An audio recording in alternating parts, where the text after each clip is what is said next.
नमस्कार, मैं हूं शंकर विश्वकर्मा और आप देख रहे हैं विजडम न्यूज।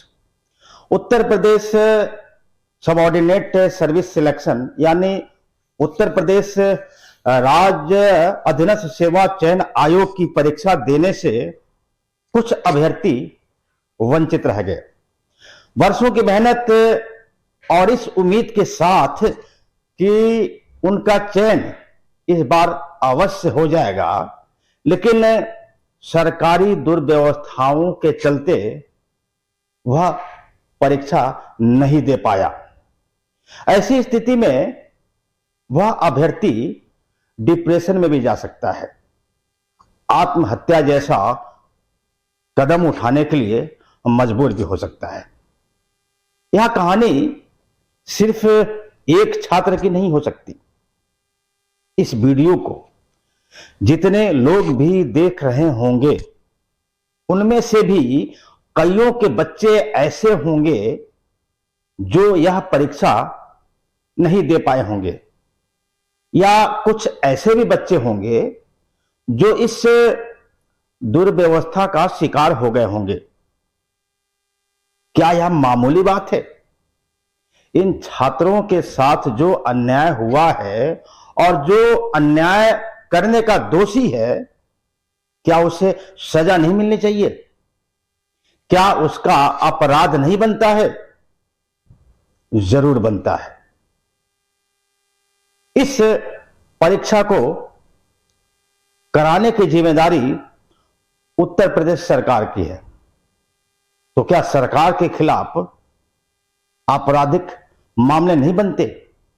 जिन अभ्यर्थियों के साथ अन्याय हुआ है या जो इन दुर्व्यवस्थाओं का शिकार हो गए हैं, उनके लिए कोई आवाज नहीं उठाएगा? क्या सरकारी नुमाइंदों को इस गलती की सजा नहीं मिलनी चाहिए? अगर लोग शांत रहे तो इस तरह की गलतियां, इस तरह की दुर्व्यवस्थाएं हमेशा होती रहेंगी।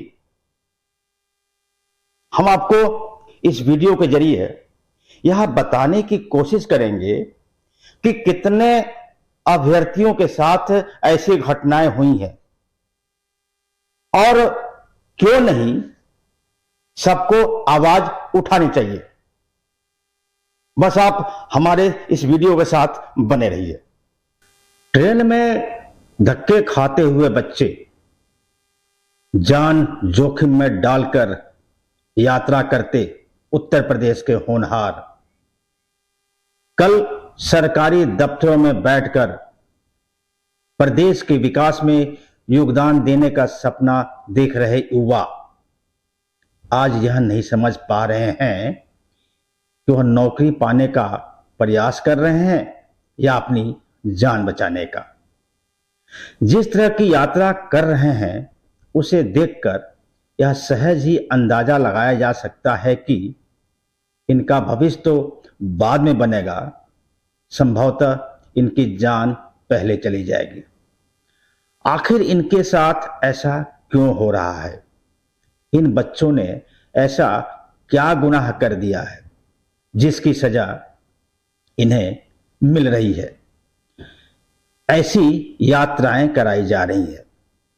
सिर्फ इनकी सजा महज इतनी है कि इन्होंने सरकारी नौकरी की चाह में एक अदद आवेदन कर दिया।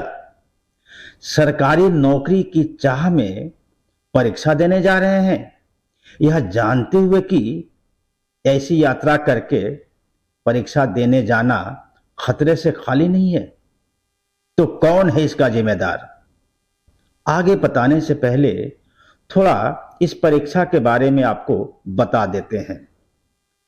उत्तर प्रदेश अधीनस्थ सेवा चयन आयोग की यह परीक्षा प्रदेश के सभी जिलों में 15 और 16 अक्टूबर को आयोजित की गई।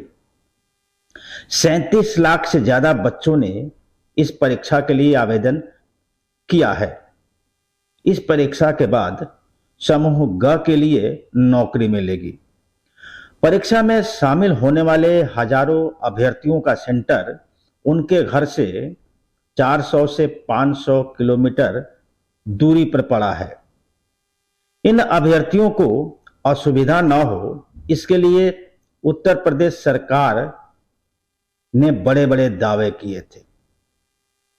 तमाम माध्यमों के जरिए उन्होंने बताया था कि अभ्यर्थियों के लिए अतिरिक्त बसें चलाई जाएंगी, ट्रेनों में असुविधा नहीं होगी। बावजूद इसके जो तस्वीरें दिखाई दे रही हैं वह यह बताने के लिए काफी हैं कि सरकार के सारे वादे धरे के धरे रह गए। व्यवस्थाएं चकनाचूर हो गईं। हजारों लड़के और लड़कियां परीक्षा देने से वंचित रह गए।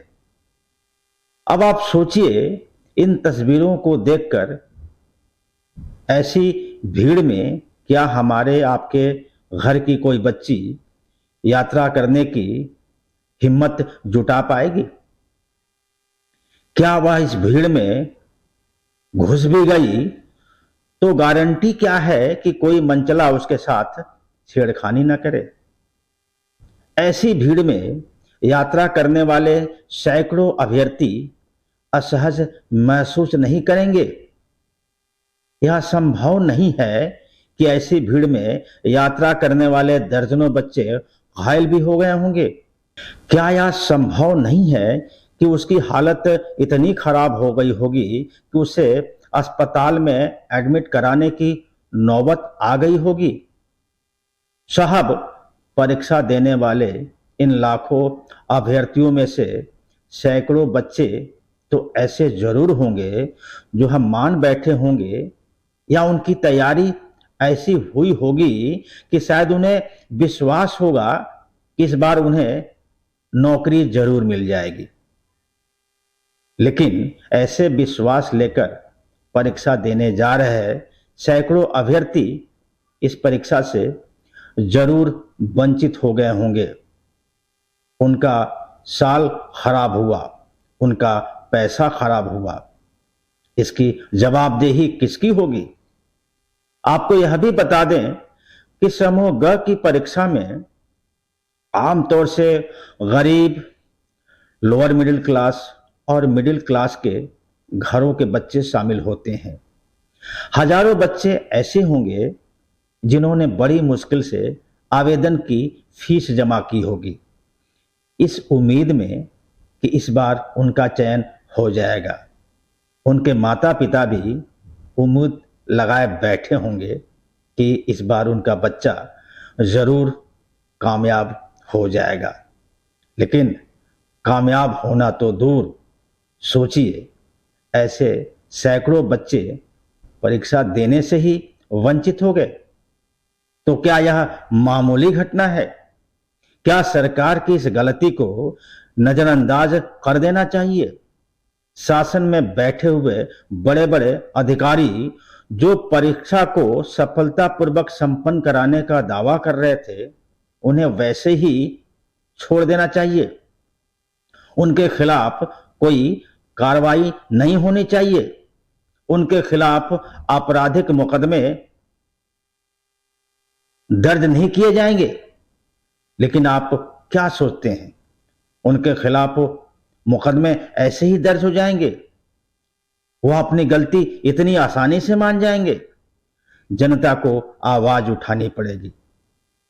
अपने बच्चों के साथ हुए अन्याय के खिलाफ एकजुट होना पड़ेगा। इन तस्वीरों को देखकर आप विचलित जरूर हो रहे होंगे। हो सकता है कि हमारे दर्शक में से कई दर्शक ऐसे भी होंगे जिनके बच्चे इस परीक्षा में शामिल होने के लिए इस तरह की यात्रा कर रहे होंगे।